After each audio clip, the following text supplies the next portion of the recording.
con Salvador García Soto.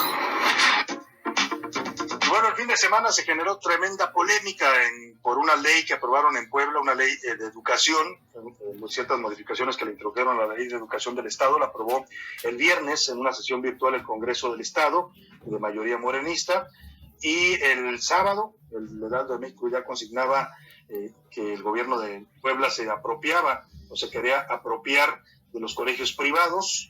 Hoy el tema continúa, se ha desatado una fuerte polémica. Vamos hasta Puebla para que nos explique Claudia Espinosa, nuestra corresponsal, qué consiste esta ley y bueno, qué dice el gobernador sobre todo de esta acusación que le hacen de que quiere quedarse con los edificios y los inmuebles de los colegios privados. Claudia, te saludamos, buenas tardes.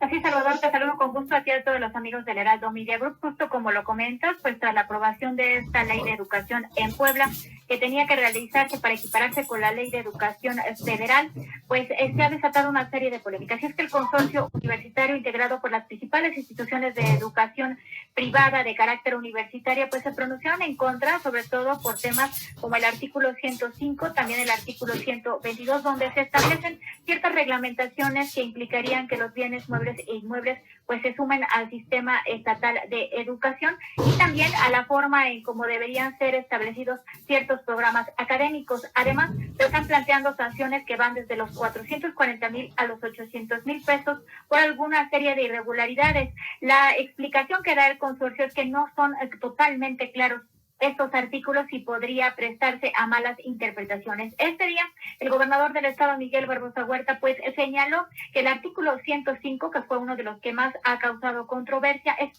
exactamente el mismo del artículo 99 de la ley federal y que el hecho de que los bienes muebles e inmuebles pues formen parte del sistema estatal de educación no representará que formen parte del gobierno o que vayan a ser expropiados. Asimismo, pues señaló que si los integrantes del Consejo Universitario o cualquier institución educativa desea ampararse, pues tendrá que ningún problema en que lo hagan y que si el amparo sale a su favor, pues lo respetará. Sin embargo, dejó muy en claro que la posición del Consejo Universitario, del Consorcio Universitario, obedece a aspectos de conservadurismo y que en Puebla, pues los tiempos de las cronologías, así lo decía él, han quedado atrás y que no van a recibir, en el caso específico de este consorcio universitario, ningún programa a favor como venían haciendo los gobiernos anteriores. Y bueno, es que la aprobación fue con 32 votos a favor de los 41 diputados, la fracción del PAN y la fracción del PRI votó en contra, así como Héctor Alonso de Movimiento Ciudadano. Sin embargo, bueno, para realizar el acto de inconstitucionalidad se requiere de por lo menos un 33% de la mínima mayoría, que serían 14 diputados, por lo cual pues todavía la fracción panista está buscando trabajar con ellos. Y bueno, quien ya estableció que va a apoyar a aquellas personas que deseen ampararse instituciones, pues es el PAN, quien a través de su dirigente estatal, Genoveva Huerta, pues señaló que por lo menos 40 instituciones ya se han acercado a ellos. Es el reporte desde Puebla. Muchas gracias, Claudia Espinosa, por tu reporte, muy completo, así está el panorama. Y vamos a hablar de este tema, precisamente este consorcio que mencionaba Claudia, no es cualquier cosa, el consorcio universitario ya en Puebla, lo integran la UAP, la Benemérita Universidad Autónoma de Puebla, la Universidad Anáhuac, la Iberoamericana, la UPAEP y el Tecnológico de Monterrey, entre otras, O sea, están las universidades privadas más fuertes del país haciendo este consorcio universitario ya en Puebla. Pero hago contacto vía telefónica con el abogado Jorge Reina, él es coordinador jurídico de la Federación para la Defensa de Escuelas Particulares, la FEDEP. Jorge, qué gusto saludarte, muy buenas tardes. No está en la línea, no me escucha. A ver, vamos a ver si parece que tuvo un problema con la llamada. Jorge, ¿me escuchas? Jorge, sí. Muy buenas tardes. Adelante, Jorge. ¿Cómo estás? Buenas tardes. Bien, gracias. Oye, gracias, muchas gracias. Platícanos, este frente, esta Federación para la Defensa de Escuelas Particulares está creando un frente ya contra esta ley. ¿Qué es lo que a ustedes les preocupa tanto de esta ley, Jorge? Te pregunto. Hoy el gobernador Barbosa pues dice que no pretende ni quedarse con las escuelas, que es una actualización que se tenía que hacer con base en la Ley General de Educación a nivel federal, pero que también advierte que ya se acabaron las canonjías que tenían las escuelas privadas.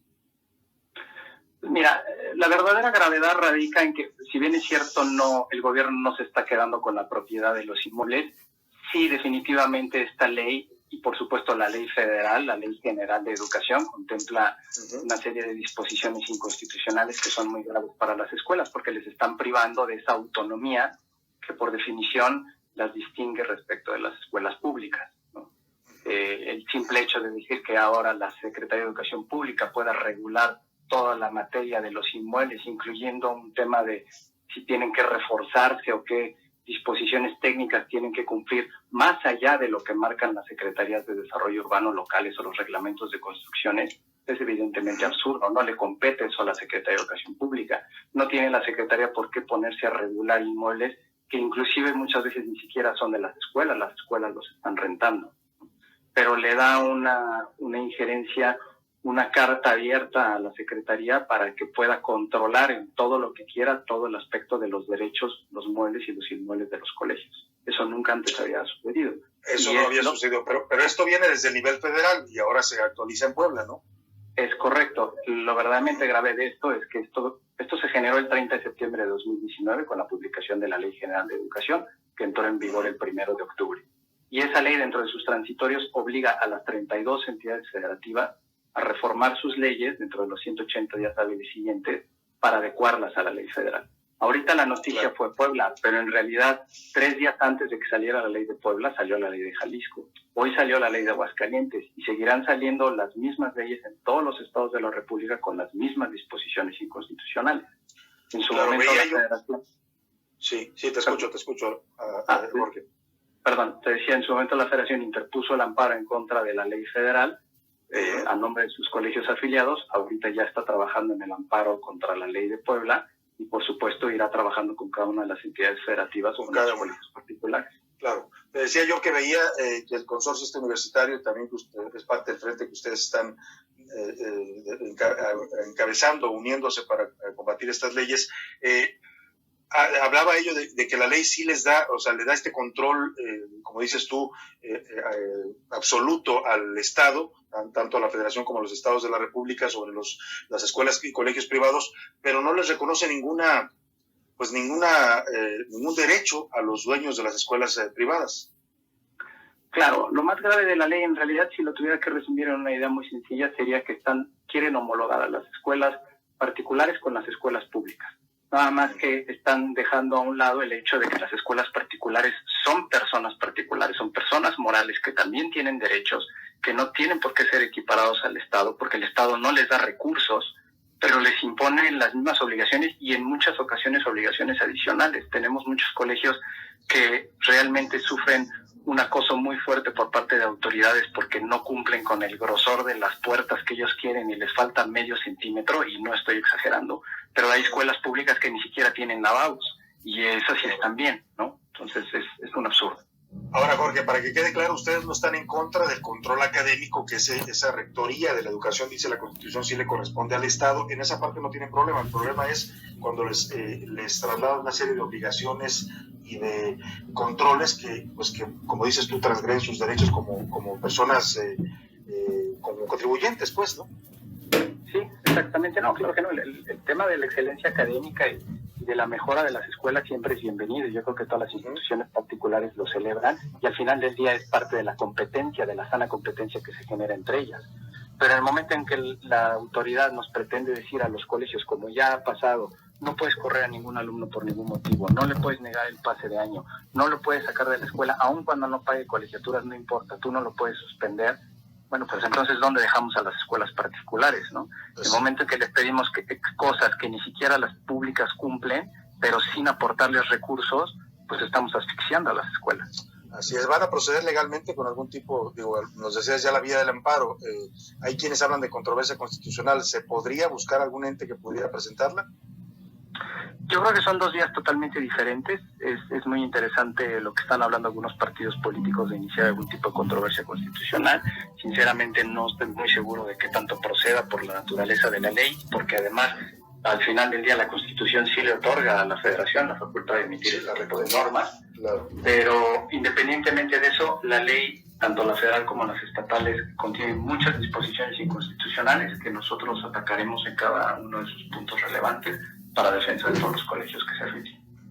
Pues estaremos muy atentos a la labor que van a hacer en esta federación para la defensa de las escuelas particulares y a la batalla legal que den en contra de esta ley que consideran abusiva e invasiva contra los colegios privados. Estaremos atentos, Jorge Reina, gracias por compartir estos minutos con el auditorio.